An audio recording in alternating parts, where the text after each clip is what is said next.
नमस्कार, code word संवाद में आपका स्वागत है। हम लोगों की आवाज़ रमेश पटेल। पश्चिम बंगाल के मालदा में वोटर लिस्ट को लेकर ग्रामीणों ने जजों को बंधक बनाया। राज्य की मुख्यमंत्री ममता बनर्जी ने कहा, कानून व्यवस्था का अधिकार हमारे पास नहीं। समय के साथ खबर पाने के लिए चैनल को सब्सक्राइब करें। नमस्कार, खबर विस्तार से। बंगाल में ग्रामीणों ने 7 जजों को बंधक बना लिया। एसआईआर करके 60 लाख से अधिक मतदाताओं के नाम मतदाता सूची से हटाए जाने के कारण एक बड़ा विरोध प्रदर्शन मालदा में शुरू हुआ, जिसमें प्रदर्शनकारियों ने मालदा के बड़े हिस्से को ठप कर दिया, जजों को बंधक बना लिया। जजों को बंधक बनाए जाने के मामले में मुख्य न्यायाधीश स्वतः संज्ञान लेते हुए जस्टिस सूर्यकांत बागची और जस्टिस विपुल पंचोली की पीठ ने सुनवाई की। न्यायालय ने अपने आदेश में कहा, यह घटना न्यायिक अधिकारियों को डराने धमकाने का घिनौना प्रयास है। यह कोई सामान्य घटना नहीं है। यह न्यायालय के अधिकार को भी चुनौती देता है। यह अधिकारियों के मनोबल को गिराने और लंबित मामलों में आपत्तियों के निपटारे की चल रही प्रक्रिया रोकने की सोची समझी साजिश प्रतीत होती है। हम किसी के हस्तक्षेप, मनोवैज्ञानिक हमला करने और कानून को हाथ में नहीं लेने देंगे। पश्चिम बंगाल सरकार द्वारा कर्तव्य का उल्लंघन भी है।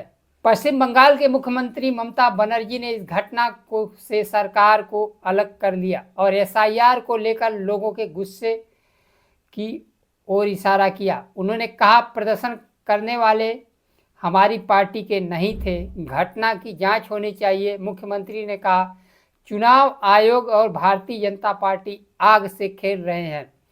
मालदा में हुई दुर्भाग्यपूर्ण घटना उसी साजिश का सीधा नतीजा है। उन्होंने कहा, अनुभवी वरिष्ठ अधिकारियों को चुनाव आयोग द्वारा हटा दिया गया, जो बंगाल के चप्पे चप्पे से वाकिफ थे। उनके जगह केंद्रीय अधिकारियों को थोप दिया गया है, जिनका बंगाल के भूगोल और जमीनी हकीकत से कोई लेना देना ही नहीं है। उन्होंने कहा, भारतीय जनता पार्टी इस धरना का इस्तेमाल कर पूरे राज्य को बदनाम करने और पश्चिम बंगाल की कानून व्यवस्था विहीन दिखाकर में राष्ट्रपति शासन लगाने की कोशिश कर रही है। चुनाव आयोग पर निशाना साधते हुए ममता बनर्जी ने कहा, वे कानून व्यवस्था को कंट्रोल करना चाहते हैं, नाकाम रहे।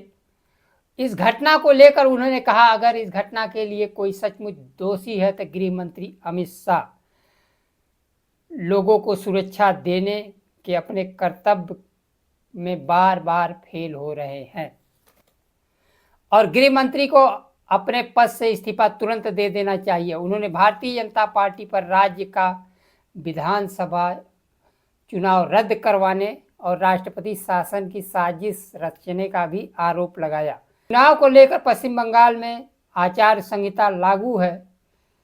आचार संहिता लागू होने के साथ कानून व्यवस्था चुनाव आयोग के हाथ में है। चुनाव आयोग कानून व्यवस्था नियंत्रित करने में विफल रही है। चुनाव आयोग देश में भेदभावपूर्ण एसआईआर करा रहा है। पश्चिम बंगाल के लिए अलग मानक, आसाम के लिए अलग मानक, बिहार के लिए अलग मानक और उत्तर प्रदेश के लिए अलग मानक। एसआईआर को लेकर बिहार में शुरू हुआ, तब से अब तक एसआईआर को लेकर सुप्रीम कोर्ट में मामला लंबित है। जिस प्रकार से बिहार से लेकर बंगाल तक भारतीय जनता पार्टी को फायदा पहुंचाने के लिए नाम काटे गए, सुप्रीम कोर्ट भी अपने भूमिका में फेल रहा। कहीं न कहीं सुप्रीम कोर्ट चुनाव आयोग को नाम काटने और भारतीय जनता पार्टी को चुनाव जिताने में मददगार साबित हो रहा है। किस देश में किसी भी संस्थान से दलित, पिछड़े, अल्पसंख्यकों को न्याय मिलने की उम्मीद नहीं है। जिनके नाम काटे गए अधिकतर दलित, पिछड़े, अल्पसंख्यक मतदाता होंगे, जिनकी कहीं सुनवाई नहीं है। अंततः संस्थान के से अपने लिए न्याय की उम्मीद छोड़कर उन्हें सड़क पर स्वयं उतरना पड़ा।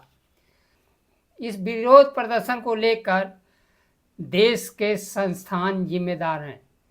विपक्ष तो एसआईआर के लिए नाम काटे जाने को लेकर बार बार उठाता रहा, लेकिन भारतीय जनता पार्टी काटने को लेकर समर्थन में रही, क्योंकि नाम काटने से भारतीय जनता पार्टी को सीधा लाभ पहुंचेगा।